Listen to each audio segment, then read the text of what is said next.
Mga ka-DIY, welcome back to our YouTube channel. So for today, meron nga pala akong may nag-request kasi na portable tire inflator. Nagawa natin ng video mga ka-DIY. Sakto, meron nga pala ako nitong Inco na double piston mga ka-DIY na tire inflator. Ay, siya nga pala, may mga kamusta sa inyo. Hello, Maki DIY, subscribe! Ayun. So, ayun. Subscribe daw kayo. Sabi ni Kid DIY. Did you have that, Mommy? So, meron ako ditong Inco na tire inflator. Double piston to mga ka-DIY.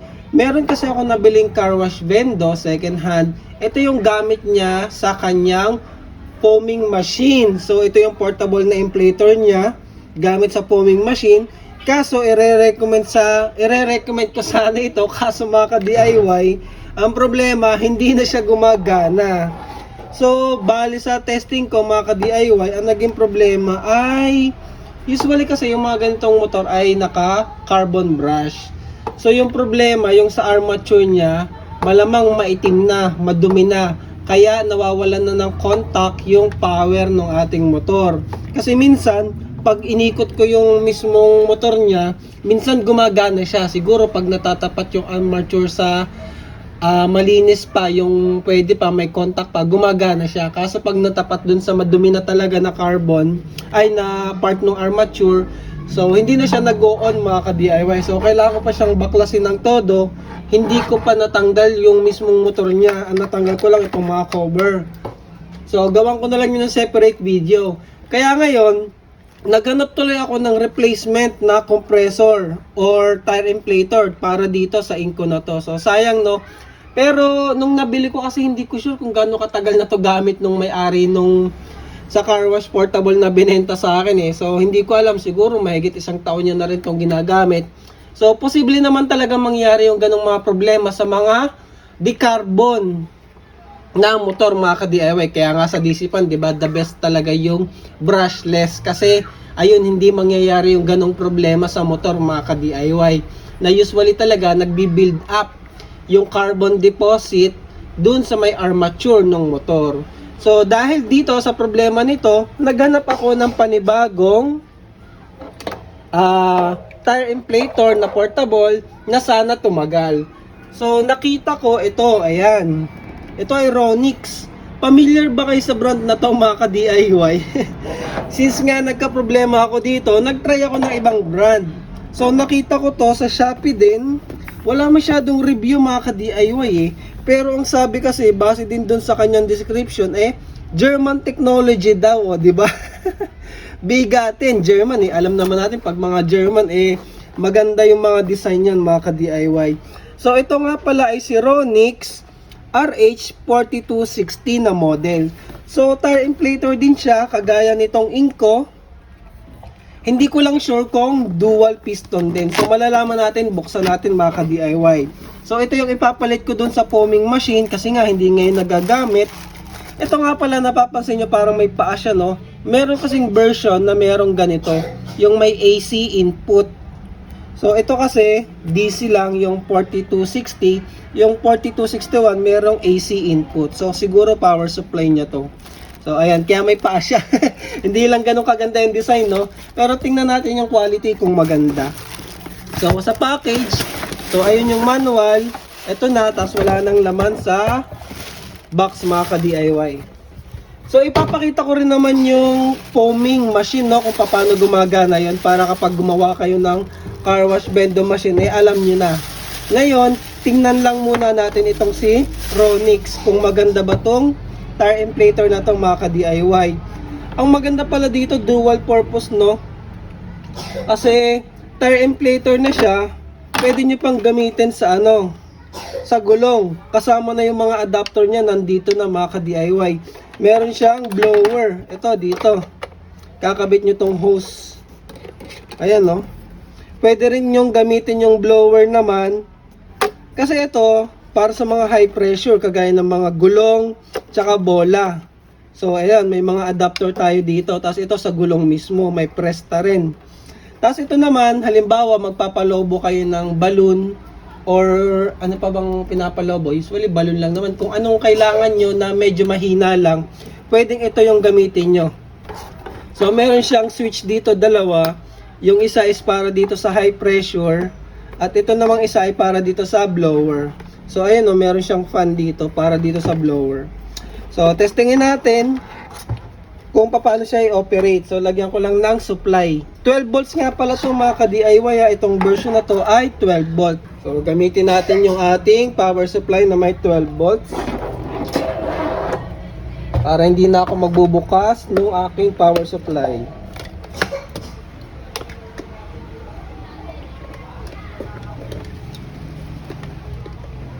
So positive at negative lang naman yan. So, ayun, nabuhay na siya mga ka-DIY. Ito ay switch ng ilaw. Si Inco may ilaw din yon. So, usually may mga ilaw din yan. Tapos, ito na. Pwede nating iset yung PSI dito mga ka-DIY. Kung ilang PSI yung gusto nyong gamitin. Pwede ring babaan. Ito, plus minus. Ito naman, kung gusto nyong baguhin yung PSI, bar, or KPA. So, usually PSI. Yan. Tapos ito, may dalaw tayong switch. Ito yung dalawang guhit ay para sa blower. Ito. Para dito mga ka-DIY. Yung isang guhit ay para naman dito sa ating inflator. So, try natin. Nakaset ngayon ng 40 PSI. I-on natin. Automatic siya, pag na-reach na yung 40 PSI, mamamatay na siya. So, takpan natin, baon natin. Ayun o, namamatay na siya mga ka-DIY. So, automatic siya, no? So, gawin natin 50, 60. Try natin 60. So, on natin. So, ayun o. Ang galing. Goods, nagwo-work naman yung ating automatic tire inflator mga ka-DIY. Automatic pala siya, no? So, sana gumana to. Magagamit ko kaya to dun sa car wash bendo. Siguro, kasi hindi naman natin mamimit yung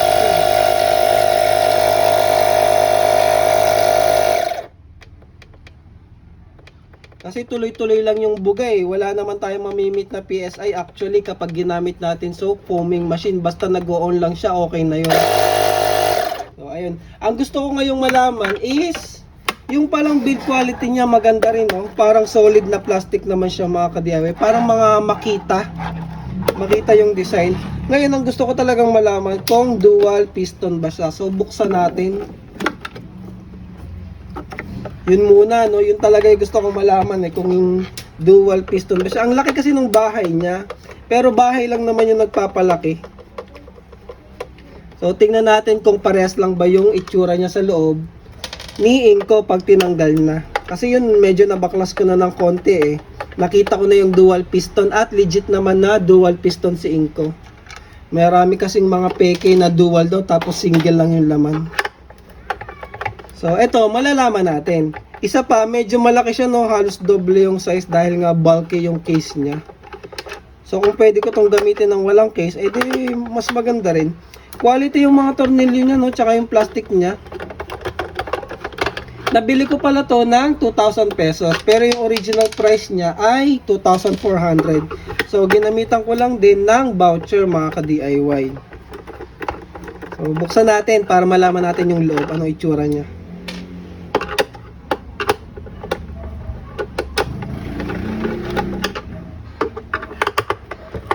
So, first time ko lang kasi nagkaroon ng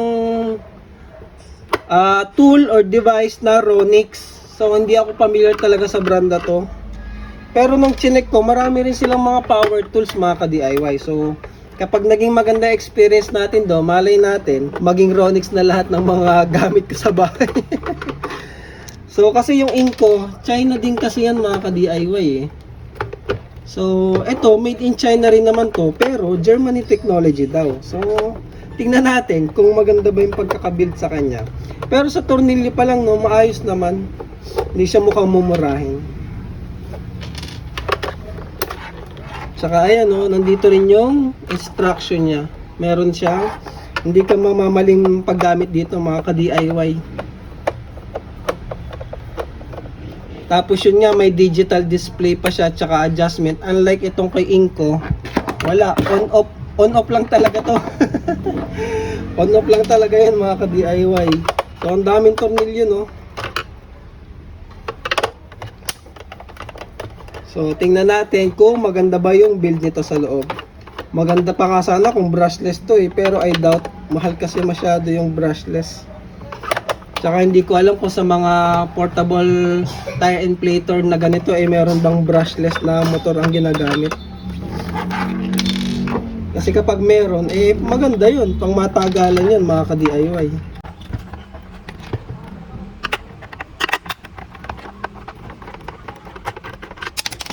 So ayun, medyo madaming tornilyo. Yun lang mga ka-DIY. Hindi siya kagaya ni Inco na ito. Mas malaki yung motor, dual piston. Ito, single piston lang. Tapos, maliit lang yung motor niya mga ka-DIY. Tapos, ito yung blower, yung separate natin na motor. Iba pala yung motor ng blower, separate. Kesa dito sa ating tire inflator. Ito kagaya lang to ng mga maliliit na parang power bank na ganito kalalaki na inflator Ganito lang din yung gamit nun mga ka-DIY. So, yun lang. Hindi ko alam kung tatagal to kasi brush motor din to. Oo, brush din to. Kasi yung mga ganitong motor, mga brush yan. Tapos, ang problema pa dito, single piston. Ito lang yung piston natin dyan Ayan isa lang. Ayan umiikot yan Tapos nag-up down yung piston natin. Yan yung nagbobomba.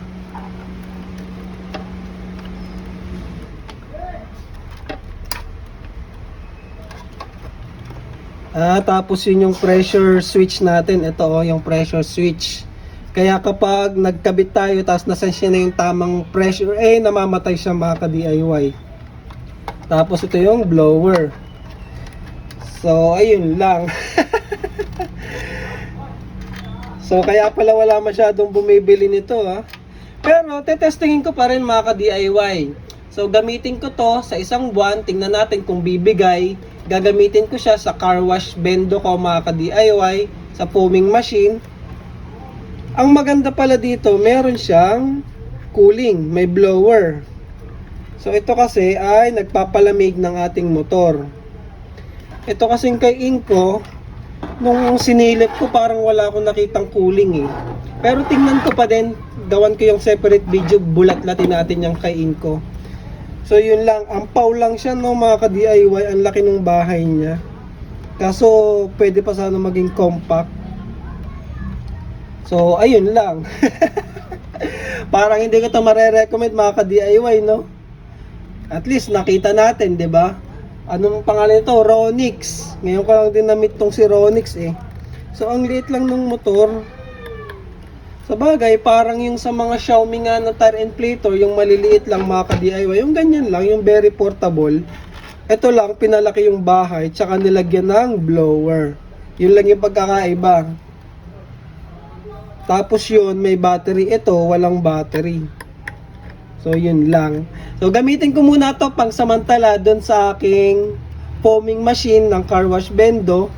Kasi habang sira pa si Inco, i-update natin yan. Gawa natin ng pangalawang video si Inco. Ayusin natin. Ipakita ko sa inyo yung armature na nangingitim na kailangan linisin. For the meantime, ito muna yung gagamitin ko doon.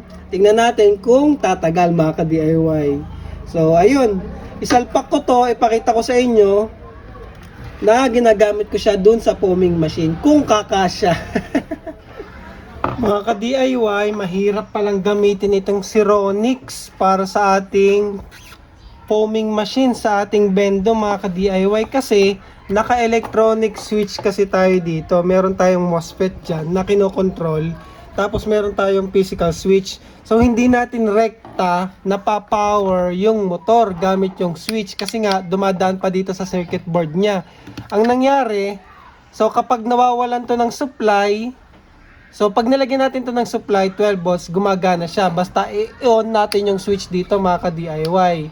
Kaso kahit iwan natin naka-on yung switch, kapag pinatay natin yung supply at binuhay natin ulit, kasi ganun yung bendo, di ba? Pag naguhulog tayo ng barya mga ka-DIY, kahit naka-on yung switch, hindi siya mag-o-on. Kasi nga, na may electronic switch siya, technically, patay pa din siya. Kailangan pa nating pindutin ulit yung off, saka pa i-on ulit. So, walang kwenta. Hindi nyo to magagamit sa car wash bendo unless i-modify natin. Kagaya nung ginawa ko dito, nilagyan ko ng sariling supply yung motor. Ito na yung ikakabit ko doon sa bendo. Yung may hulugan ng barya, ito na yung supply niya. Hindi na dadaan dito sa electronic circuit natin mga ka-DIY. Kasi nga, hindi uubra eh. Ayan o, kinabitan ko na lang ng positive negative. Tapos ito na yung kakabit natin sa bendo supply. Yung kinokontrol ng timer ng bendo. Tapos, tinanggal ko rin pala yung blower. Ito yung nandito nakalagay mga ka-DIY. Gagamitin ko na lang to sa bahay, pampalobo. Kaya kinuha ko na lang kasi at least magagamit ko sa bahay. Tapos ito, ikakabit ko na dun sa ating bendo. Ayun nga, yun yung minodify ko. Nilagyan ko ng direktang supply na yung motor. Ito yung wire na to mga ka-DIY. So technically, wala na talaga tayong gagamitin dito, kundi itong pump lang. Itong motor, tsaka yung piston. Yun lang. Itong electronic circuit natin, yung adjustment ng PSI, hindi na natin yung gagamitin mga ka-DIY. So, walang silbi na yan. Ayun lang. Para lang mapagana ko at magamit ko doon sa bendo, yun yung ginawa kong modification. So, hindi ko talaga recommended na gamitin nyo itong Ronix para sa car wash, foamer or foaming machine ng sabon ng inyong car wash bendo. Hindi siya recommended mga ka-DIY. Mukhang kailangan ko talagang bumalik kay Inco kasi ito manual lang. Yung switch nito mga ka-DIY, 'di ba may switch itong Inco natin. Ayan.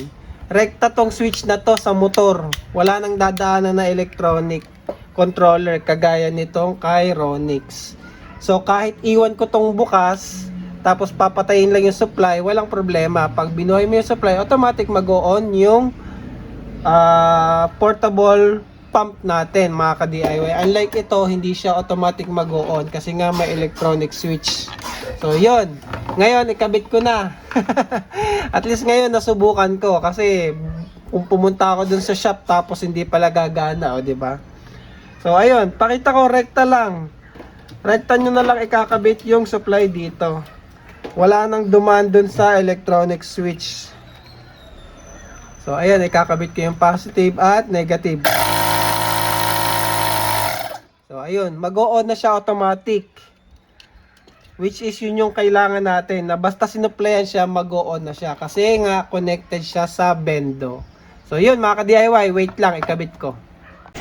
Mga ka-DIY, ito na nga pala yung ating portable na tire pump.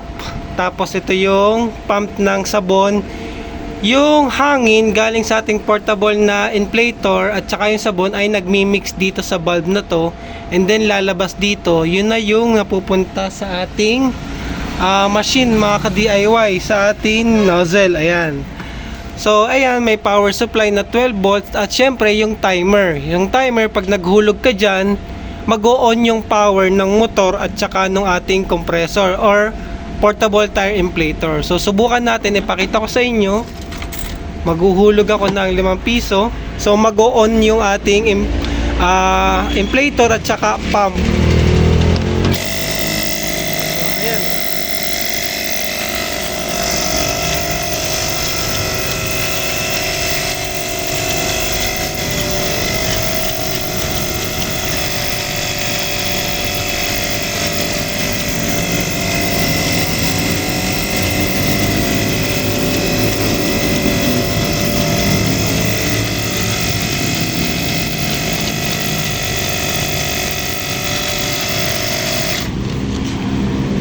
So, ayun.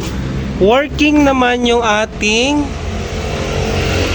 setup, ang tanong na lang gaano tatagal itong ating inflator kasi ang liit lang yan. Kapag madalas ginagamit, malamang masisira ka agad yan.